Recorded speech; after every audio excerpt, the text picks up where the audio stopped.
ഇതാരാ ലച്ചു ഇത്രയും തുണിയൊക്കെ വാരിക്കൊണ്ടുവന്ന് എവിടെ ഇട്ടത്? തുണി കഴുകുന്ന ലച്ചുവിന്റെ അടുത്ത തറയിൽ കുന്നോടി കിടക്കുന്ന ബെഡ്ഷീറ്റുകളും പില്ലോ കവറുകളും നോക്കി സുമ ചോദിച്ചു.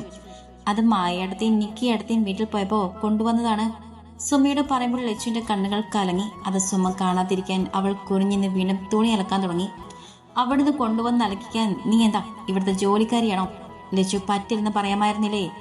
സുമ ലച്ചുവിനെ വഴക്കു പറഞ്ഞു. സാരിയില്ലമ്മ, ഞാൻ ചെയ്തോളാം, എനിക്ക് കുഴപ്പമൊന്നുമില്ല.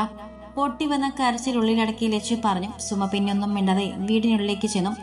മയേ, നിക്കി, എന്താ എന്തിനിങ്ങനെ ബഹളം വെക്കുന്നത്? റൂമിനുള്ളിൽ നിന്നും അഭിജിത്ത് ഇറങ്ങി വന്നു.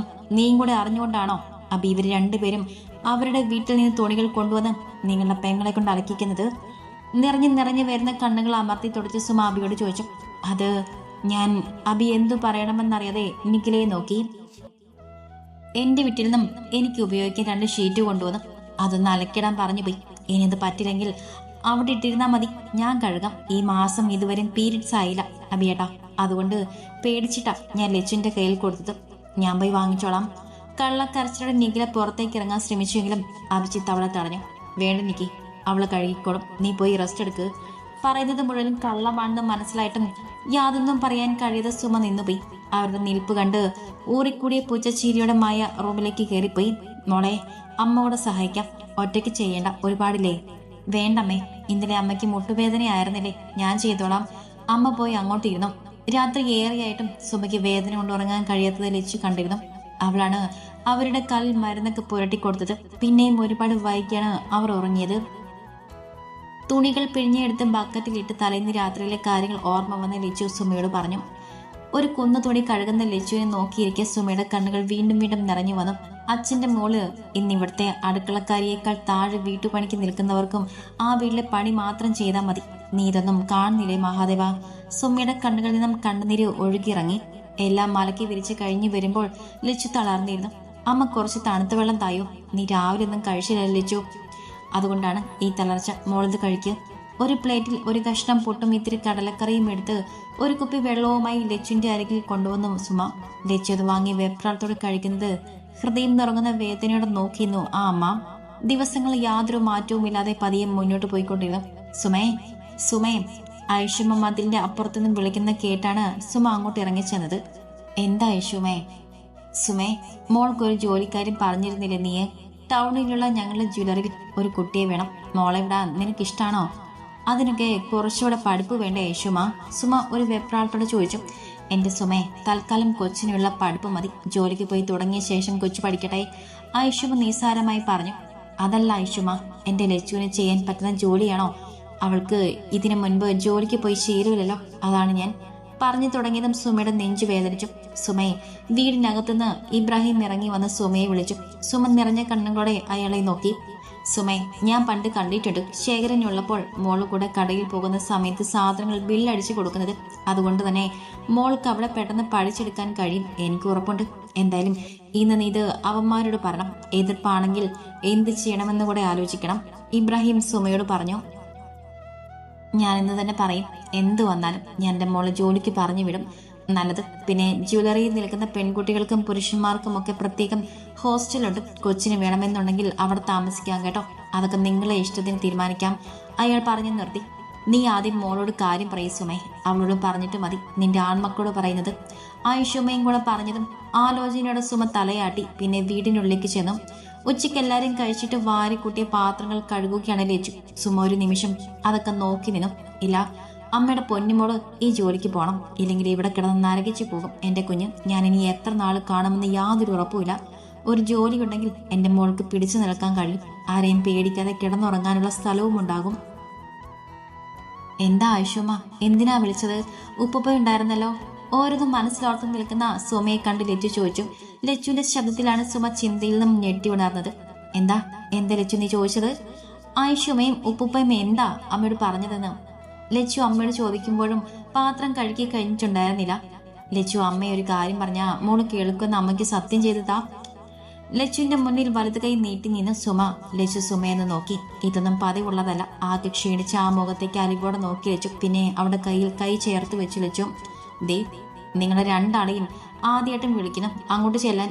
സുമ ലച്ചുവിനോട് പറയാൻ വന്നത് പറയാതെ അവളെ ഒന്ന് നോക്കി. പിന്നെ രണ്ടാളും മായയുടെ പിന്നാലെ ഹാളിലേക്ക് ചെന്നു. ആ വന്നോ, നാളെ ലച്ചുവിനെ കാണാൻ ഒരു കൂട്ടർ വരും. ഇവളുടെ കാര്യങ്ങളൊക്കെ അവർക്കറിയാം. പിന്നെ ആൾക്കൊരു മോനുണ്ട്, ആദ്യ ഭാര്യ മരിച്ചു പോയതാണ്. ഇനി അതൊക്കെയല്ലേ നോക്കാൻ പറ്റൂ. ഇത് തന്നെ വിജയനെങ്കിൽ മായയുടെ അച്ഛൻ ഒരുപാട് കഷ്ടപ്പെട്ട് ഒപ്പിച്ചുകൊണ്ട് വന്നതാണ്. ഇനി ഞാൻ പെങ്ങൾക്ക് വേണ്ടി ഒന്നും ചെയ്തില്ലെന്ന് പറയരുത്. പിന്നെ ആൾ അത്യാവശ്യം നല്ല രീതിയിൽ ബിസിനസ്സൊക്കെയുള്ള മനുഷ്യനാണ്. ഇത് എത്രയും പെട്ടെന്ന് നടത്തണം, പറ്റുമെങ്കിൽ ഒരാഴ്ചക്കുള്ളിൽ. പറഞ്ഞു കഴിഞ്ഞ് ആദിത്യൻ അമ്മയും അനിയത്തിയെയും നോക്കി. സുമയുടെ മുഖത്തൊരു ചെറിയ സമാധാനം പോലെ തോന്നിയെങ്കിലും ലച്ചുവിന്റെ മുഖത്തെ ഭാവം എന്തെന്ന് ആർക്കും മനസ്സിലാക്കാൻ കഴിഞ്ഞില്ല. എന്തായാലും നല്ലതൊന്നും വിജയൻ ലച്ചുവിന് വരാൻ ആഗ്രഹിക്കില്ല എന്നും ഇതുവരെയുള്ള പ്രവർത്തിയിൽ സുമയ്ക്ക് അറിയാമായിരുന്നു. അതുകൊണ്ട് തന്നെ നാളെ കണ്ടറിയാം എന്ന് സുമ മനസ്സിലോർത്തു. മോളെ ലച്ചു, നീ എന്തൊന്നും മിണ്ടാത്തത്? ആദ്യം പറഞ്ഞത് മോള് കേട്ടില്ലേ? കിച്ചണിൽ വന്ന് വെപ്രാളത്തോടെ എന്തൊക്കെ ചെയ്യുന്ന ലച്ചുവിനെ നോക്കി സുമ ചോദിച്ചു. കേട്ടല്ലോ, പിന്നൊന്നും പറയാത്തത്? ഞാൻ എന്തു പറയാനാണ് അമ്മേ? ഞാൻ പറയുന്നത് എന്തെങ്കിലും ഏട്ടന്മാർ കേൾക്കോ? അമ്മ ഒന്ന് പറയോ? എനിക്ക് കല്യാണമൊന്നും വേണ്ട, ഞാൻ ഇവിടെ നിന്നോളാം. എനിക്ക് ഏട്ടനോട് പറയാൻ പേടിയായതുകൊണ്ടാണ്. എനിക്ക് ഈ ലോകത്ത് നല്ലതൊന്നും ഇല്ലെന്ന് തോന്നുകയമ്മേ. മോൾക്ക് ഇഷ്ടമില്ലെങ്കിൽ അമ്മ പറയാം, വേണ്ടത് രണ്ടാം കെട്ടാണെന്ന് പറഞ്ഞപ്പോൾ എനിക്കൊരു വിഷമം. സുമ ലച്ചുവിനെ നോക്കി പറഞ്ഞു. എന്തിനമ്മ വിഷമിക്കുന്നേ? എന്നെപ്പോലെ ഒരു പെൺകുട്ടിക്ക് ഇതിലും നല്ലതൊന്നും ഏട്ടന്മാർക്ക് കണ്ടുപിടിക്കാൻ കഴിയില്ലല്ലോ. അതിലെനിക്ക് വിഷമമൊന്നുമില്ല. പിന്നെ എനിക്ക് കുറവുകൾ മാത്രമല്ലേ അമ്മയുള്ളൂ. പിന്നെ രണ്ടാം കെട്ടായതുകൊണ്ട് അല്ലമ്മ വേണ്ടെന്ന് പറഞ്ഞത്. എനിക്ക് വിവാഹമേ വേണ്ട, ഒരു ഭാര്യ പദവി ലച്ചുവിന് വേണ്ടമ്മ. നിറം വീഴിയുടെ മുന്നിൽ നിൽക്കുന്ന മകളെ സുമ അലിവോടെ നോക്കി. 14 വയസ്സിലാണ് മനുവിന് ലച്ചുവിനെ ഇഷ്ടമാണെന്ന് ശേഖരേട്ടനോട് മായയുടെ അച്ഛനും അമ്മയും പറഞ്ഞത്. അന്ന് ലച്ചുവും യാതൊരു അഭിപ്രായവും പറഞ്ഞില്ല. മനു ഒരു ഡോക്ടറായി വരുമ്പോൾ ലച്ചുവിന് അവന് കൊടുക്കുമോ എന്ന ചോദ്യം പിന്നെയും 1.5 വർഷം കഴിഞ്ഞാണ്. ജീവിതം തന്നെ മാറ്റിമറിച്ച ആക്സിഡന്റ്. അതിൽ ശേഖരേട്ടൻ പോയി. പിന്നെ ഹോസ്പിറ്റലും സർജറികളും മരുന്നും മന്ത്രവുമായി 4 വർഷം കഴിഞ്ഞു പോയി. ഇതിനിടയിൽ മനുവുമായുള്ള ജീവിതം. എന്റെ കുഞ്ഞ് സ്വപ്നം കണ്ടിരിക്കാം, പക്ഷെ അതൊന്നും ഇനി നടക്കില്ല, ഒരിക്കലും നടക്കില്ല. അമ്മ എന്ത് ആലോചിക്കുന്നേ? ഒന്നുമില്ല മോളെ, നാളെ എന്തായാലും അവർ വന്ന് കണ്ടിട്ട് പോട്ടെ, എന്നിട്ട് നമുക്ക് പറയാം അത് വേണ്ടെന്ന് കേട്ടോ. നിറഞ്ഞ കണ്ണുകൾ ലച്ചു കാണുന്നത് തുടച്ച് മാറ്റി സുമ പറഞ്ഞു. എന്നേ പറയുന്നതല്ലേ അമ്മേ നല്ലത്. ചിലപ്പോൾ വന്നു കഴിയുമ്പോൾ ഏട്ടൻ മാറ്റി പറയാൻ സമ്മതിക്കില്ല. ലച്ചു പേരോടെ സുമയോട് പറഞ്ഞു. ഒന്നുമില്ല മോള് പേടിക്കണ്ട, അമ്മ ജീവിച്ചിരിക്കുന്ന കാലം എന്റെ കുഞ്ഞിന് ഇഷ്ടമില്ലാത്തതൊന്നും നടക്കില്ല. അതുപോലെ അമ്മയുടെ ലച്ചുവിന് അവളെ തലയിൽ തഴുകി സുമ പറഞ്ഞു. മോളെ, നാളെ വരുന്ന ഈ വിവാഹം കുഞ്ഞിന് വേണ്ടെന്നാണെങ്കിൽ ഐഷുമയും ഉപ്പുപ്പയും മോൾക്കൊരു ജോലിക്കാരും പറഞ്ഞിട്ടുണ്ട്, അതിന് പോണം. അതുകൂടെ മുന്നിൽ കണ്ടാണ് അമ്മ നാളെ ഇത് വേണ്ടെന്ന് പറയുന്നത്. ജോലിയോ? എനിക്കോ? എന്ത് ജോലി അമ്മ? അമ്മ +2 വരെ പഠിച്ച് എനിക്ക് ഉപ്പുപ്പ മേടിച്ചു തരുന്നത്. ചോദ്യത്തോടെ ലച്ചുവിനെ ചേർത്ത് പിടിച്ചിരുന്ന സുമിയുടെ മുഖത്തേക്ക് നോക്കിയവൾ. അവരുടെ ജ്വല്ലറിയിലാണെന്നാണ് പറഞ്ഞത്. മോള് മുൻപ് നമ്മുടെ കടയിൽ പോകുമ്പോൾ ബില്ലൊക്കെ അടിച്ചു കൊടുക്കില്ലേ, അതുകൊണ്ട് ഇവിടെയും വേഗം പഠിച്ചെടുക്കാൻ പറ്റുമെന്നാണ് ഐഷുമ പറയുന്നത്. അപ്പോ ഞാൻ പോയ ലേട്ടന്മാരെന്നെ ഇവിടെ തിരികെ കയറ്റില്ലമ്മേ. വേണ്ട, പിന്നെ എന്റെ കുഞ്ഞിന് ഇവരുടെ ഔദാര്യം വേണ്ട. അപ്പൊ ഞാൻ എവിടെ പോകും? കൊച്ചു കുഞ്ഞിന്റെ നിഷ്കളങ്കതയോടെ തന്നെ നോക്കിയിരിക്കുന്ന പെണ്ണിനെ നോക്കി സുമ ഇനി പറയുന്ന കാര്യം കേൾക്കുമ്പോൾ അവൾ അങ്ങനെ പ്രതികരിക്കും എന്നൊരു ഭയവും സുമയ്ക്കുണ്ടായിരുന്നു. മോള് ജോലിക്ക് പോകാൻ പോകുന്നത് ചെമ്പൂത്ത് ജ്വല്ലറിയിലല്ലേ? അവിടെ ഹോസ്റ്റലുണ്ട്, അവിടെ താമസിക്കുകയാണ് ഐഷുമ പറയുന്നത്. ഒരു വിറയിലൂടെ സുമ പറഞ്ഞു. ഒരു ഞെട്ടലോടെ ലച്ചു അവരെ നോക്കി. ഇല്ലമ്മ, ഞാൻ പോവില്ല. എനിക്ക് എൻ്റെ അമ്മയുടെ കൂടെ നിന്നാൽ മതി. എനിക്ക് അമ്മയല്ലേ ഉള്ളൂ. ഇവിടെ എല്ലാവരും കൂടെ ജോലി ചെയ്യിപ്പിച്ച് എൻ്റെ അമ്മയെ കൊല്ലും. ഞാൻ സമ്മതിക്കില്ല ഒറ്റയ്ക്കൂടെ നിൽക്കാൻ. പൊട്ടിക്കരഞ്ഞുകൊണ്ട് സുമയുടെ വയലേക്ക് മുഖം പൂഴ്ത്തി ലച്ചു. ലച്ചു, അമ്മ പറയുന്നത് മോളൊന്ന് കേൾക്കുവോ? അവളെ പിടിച്ചു ഉയർത്തിയിരുത്തി ആ മുഖത്തെ കണ്ണുനീര് തുടച്ചു മാറ്റി സുമ ചോദിച്ചു. കേൾക്കും, പക്ഷെ ലച്ചു എവിടെ പോയാലും അമ്മയും കൊണ്ടുപോകും. ഒറ്റയ്ക്ക് ഞാൻ എവിടെയും പോവില്ല. ലച്ചു പണ്ടത്തെ വാശിക്കാരിയായി. മോളെ, അമ്മയ്ക്ക് ഈ വീട് നിന്റെ അച്ഛനൊപ്പം ജീവിച്ചു മരിക്കാൻ ആഗ്രഹിച്ച സ്വർഗ്ഗമാണ്. അതുകൊണ്ട് മരിച്ചതല്ലാതെ അമ്മ ഈ വീട്ടിൽ നിന്ന് എങ്ങോട്ടും പോകില്ല. പക്ഷെ അമ്മയുടെ കുഞ്ഞു പോണം, ജോലിക്കൊപ്പം പഠിക്കണം. നല്ലൊരു ജോലിയും വരുമാനവും ഒക്കെ ആകുമ്പോൾ നല്ലൊരു ജീവിതവും എൻ്റെ പൊന്നിനെ തേടി വരും. അമ്മ, എനിക്ക് അമ്മ മാത്രമല്ലേ ഉള്ളൂ. അപ്പോൾ അമ്മയെ വിട്ടിട്ട് ഞാൻ എങ്ങനെ പോകും? ലച്ചു വിരുമ്പിക്കൊണ്ട് പറഞ്ഞു. പോണം. നിന്നെപ്പോലെ അമ്മയും അച്ഛനെയും ഒക്കെ വിട്ട് കുടുംബത്തിന് വേണ്ടി കഷ്ടപ്പെടുന്ന ഒരുപാട് കുട്ടികളുണ്ടാകും. അവർക്കൊപ്പം ചേരുമ്പോൾ ഈ വിഷമമൊക്കെ മാറും. അമ്മ എന്ന് വിളിച്ചോളാം. ഇടയ്ക്ക് ഐഷുമയെ കൂട്ടി വന്ന് കണ്ടോളാം. അമ്മയുടെ കുഞ്ഞ് സുരക്ഷിതയാണെന്ന് അറിഞ്ഞാൽ മതി. അമ്മയ്ക്ക് ഒന്നിനും കഴിവില്ലാത്ത ഈ അമ്മയെ ശപിക്കല്ലേ മോളെ. ലച്ചുവിനെ കെട്ടിപ്പിടിച്ച് അവൾക്കൊപ്പം കരഞ്ഞു സുമയും. ഈ കണ്ണുനീര് ദൈവം കാണാതെ ഇരിക്കുവോ? സുമ രാവിലെ ഉണർന്ന് ഒന്ന് ഫ്രഷായി കിച്ചണിൽ എത്തുമ്പോൾ ലച്ചു ജോലി തുടങ്ങിയിരുന്നു. നേരത്തെ ഉണർന്ന മോളെ? വെളുപ്പിന് ഉണർന്നു, പിന്നെ ഉറക്കം വന്നതേയില്ല. മോള് ആവശ്യമില്ലാത്തൊന്നും ഓർക്കണ്ട, വരേണ്ടതൊക്കെ വരും, അങ്ങനെ ചിന്തിച്ചാൽ മതി. ലച്ചുവിനോട് പറഞ്ഞിട്ട് തന്നെ സുമ ഇഡ്ഡലി ചെമ്പിൽ തട്ട് നേർത്തി മാവ് കോരി ഒഴിച്ചു. ലച്ചു സാമ്പാറിനുള്ള കഷ്ണങ്ങൾ അരിഞ്ഞു വെച്ചു. അമ്മ, ഞാൻ പോയി മുറ്റം തൂത്തിട്ട് വരാം. ലച്ചു തൂക്കാൻ പോകും മുൻപ് ഈ കട്ടൻ കുടിച്ചിട്ട് പൊയ്ക്കോ. ലച്ചുവിന്റെ കയ്യിൽ കട്ടൻ ഒഴിച്ചു വെച്ച് കപ്പേൽപ്പിച്ച് സുമ പറഞ്ഞു. അവിടുന്ന് വാങ്ങിച്ച് ഊതി ഊതി കുടിക്കുന്നത് കാണേ സുമയുടെ മനസ്സിൽ നിറഞ്ഞു. ഇതൊക്കെ ശേഖരേട്ടന്റെ ശീലങ്ങളാണ്. ലച്ചു മുറ്റം തൂത്ത് എല്ലാടെയും തുണികളും കഴുകി വരുമ്പോൾ ഓരോരുത്തരും ബ്രേക്ക്ഫാസ്റ്റും കഴിച്ച പാത്രങ്ങൾ സിങ്കിൽ കൂടിക്കിടന്നു. കഴിച്ചിട്ട് പാത്രം കഴുകിയ മതി ലച്ചു, വാ. അമ്മയും മോളും കൂടെ വിശാലമായിട്ട് കഴിക്കാൻ ഇരുന്നതാണ് അല്ലേ? ഒരു പ്ലേറ്റിൽ 3 ഇഡ്ഡലിയും ഇത്തിരി സാമ്പാറും ഒഴിച്ച് ലച്ചുവിനും കൊടുത്തിട്ട് അതുപോലെ മറ്റൊരു പാത്രത്തിൽ എടുത്ത സുമയും അവൾക്കരികിൽ വന്നിരിക്കുമ്പോഴാണ് മായയുടെ അമ്മ വനജ അങ്ങോട്ട് വന്ന് ചോദിച്ചത്. ലച്ചുവിന് സങ്കടം തോന്നിയെങ്കിൽ സുമയ്ക്ക് ദേഷ്യം വന്നു. അതേലോ വനജയെ, ഞാനും എൻ്റെ മോളും എല്ലുമുറിയെ പണിയെടുത്തിട്ട് കഴിക്കുന്നതാണ്. ദാ ഇത്രയും നിങ്ങളോ ദേഹം അനങ്ങാതെ ഇരുന്ന് ഇതിന്റെ ഇരട്ടിയായാലേ അല്പം മുൻപ് തട്ടി വിട്ടത്, അതുകൊണ്ട് അതിലും വിശാലതയൊന്നും ഇത്രയും കഴിക്കാനുണ്ടാവില്ല. സുമയ്ക്ക് എന്തിനൊക്കെയോ ആരോടൊക്കെയോ ദേഷ്യം തോന്നി. നീ എന്തിനാ ലച്ചു കണ്ണു നിറച്ചിരിക്കുന്നേ? നമ്മൾ ആടെയും ഔദാര്യം പറ്റി കിടക്കുന്നില്ല. ഈ വീട്ടിലും ഇവിടുത്തെ പെങ്കോന്തമ്മാടെ അച്ചി വീട്ടിലുമുള്ള തുണികൾ വരെ കഴുകി കൊടുക്കുന്നില്ലേ? അപ്പൊ നമുക്ക് ഇതിന്റെ ഇരട്ടി കഴിക്കാം. നീ അങ്ങോട്ട് കഴിക്കുവോ ചായ? ആരോടൊക്കെയുള്ള വാശി പോലെ സുമ ഇഡ്ഡലി ചവച്ചിറക്കി. അപ്പോഴും ആ കണ്ണുകൾ കലങ്ങി ചുവന്നിരുന്നു. വിഷമത്തോടെ സങ്കടത്തോടെ ലച്ചുവും പതിയെ കഴിച്ചു തുടങ്ങി. ഇതൊക്കെ കേട്ടും കണ്ടു നിന്ന വനജയുടെ കണ്ണുകളിൽ തീയാളി. എന്തൊക്കെ ചെയ്യാനും പറയാനും നാവ് തരിച്ചെങ്കിലും ഒന്നും പറയാതെ വെട്ടിത്തിരിഞ്ഞ് പുറത്തേക്ക് പോയി. മായേ, മായേ. നികിതയോടും എന്തോ സംസാരിച്ച് ചിരിച്ചുകൊണ്ടിരുന്ന മായ വനജയുടെ വിളക്കെട്ട് എഴുന്നേറ്റ് റൂമിലേക്ക് വന്നു. എന്താമ്മേ, എന്തിനാ വിളിച്ചത്? മായ വനജയുടെ അടുത്തേക്ക് എന്ന് ചോദിച്ചു.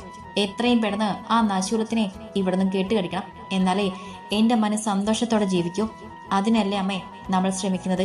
ഇവളെ ഏട്ടന് ഒരുപാട് ഇഷ്ടമായിരുന്നു. പക്ഷേ കുറവുകൾ അറിഞ്ഞപ്പോൾ എന്ത് ചെയ്യണമെന്നറിയാതെ നിന്ന് പോയി ഏട്ടൻ. എന്തായാലും നമുക്ക് ഇവളെ വേണ്ട.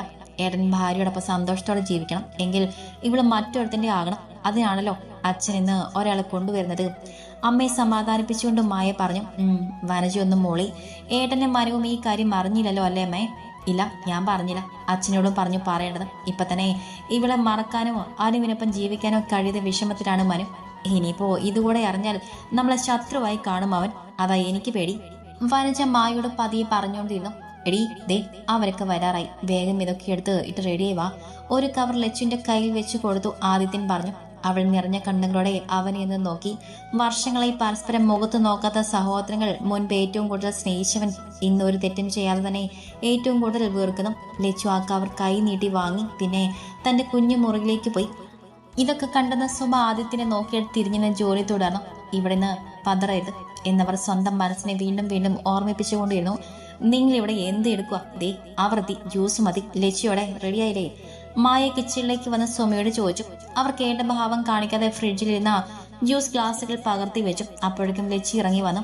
പിങ്ക് കാരിയുള്ളൊരു സെറ്റ് സാരിയും അതേ നിറത്തിലുള്ള ബ്ലൗസും, കഴുത്തിൽ നൂല് പോലെ നീളം കുറഞ്ഞൊരു കുഞ്ഞു ചെയിനും ഒരു കുഞ്ഞു ലോക്കറ്റും, അതിൽ ചെറിയൊരു സ്റ്റഡ്. വെളുത്ത കുഞ്ഞു മുഖത്താണെങ്കിലും പൗഡർ പോലും ഈറ്റിട്ടും ഇല്ലെന്നല്ല.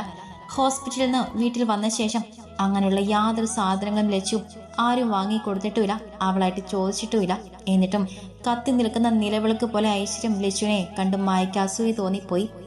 ഇതൊക്കെ എടുത്തോണ്ട് വാ, മായ ലച്ചുവിനോട് പറഞ്ഞു. അവളൊന്നും മിണ്ടാതെ ജ്യൂസ് നിറച്ച ട്രേയുമായി മായയ്ക്ക് പിന്നാലെ നടന്നു. കൂടെ സ്നാക്സുമായി സുമയും. ദാ അവിടെ കൊടുക്ക് ലച്ചു, അതാണ് ചെക്കൻ അഖിലേഷ്. നേരെ ചൊവ്വയൊക്കെ ചെക്കനെ നോക്കിക്കും, പിന്നീട് കണ്ടില്ലെന്ന് പറയരുത്. മായയുടെ അച്ഛൻ വിജയന്റെ ശബ്ദം അവിടെ മുഴങ്ങി. അതേ നിമിഷം ചെക്കന്റെ മുഖത്തേക്ക് നോക്കിയേ സുമയുടെ കയ്യിൽ നിന്നും സ്നാക്സിന്റെ പാത്രം താഴേക്ക് വീണു. അപ്പം അവിടെ കണ്ണുകൾ നിറഞ്ഞൊഴുകി. അമ്മാ, ലച്ചു സുമയ്ക്ക് അരികിൽ ഓടിയെത്തി. ഏയ് ഒന്നുമില്ല മോളെ, പെടന്ന് തല കറങ്ങി, അതാണ്. മോള് വാ. പിന്നെ വിജയൻ സാറേ, ഈ വിവാഹം നടക്കില്ല. ഭാര്യയെ തൊഴിച്ചു കൊന്ന ഇയാളുടെ അനിയത്തിക്ക് വയറ്റിലുണ്ടാക്കി കൊടുത്ത മേടയിൽ അഖിലേഷിന് കൊടുക്കാൻ നന്ദാവനത്തിൽ പെണ്ണില്ല. വിജയന്റെ മുഖത്ത് നോക്കി പറഞ്ഞിട്ട് മറ്റാരെയും നോക്കാതെ ലച്ചുവിന്റെ കൈ പിടിച്ച് തിരിഞ്ഞു നടന്ന സുമ. അപ്പൊ തന്റെ കുഞ്ഞിനെ എങ്ങനെയും എത്രയും പെട്ടെന്ന് രക്ഷിക്കണമെന്ന് മാത്രമായിരുന്നു ആ അമ്മയുടെ മനസ്സിൽ.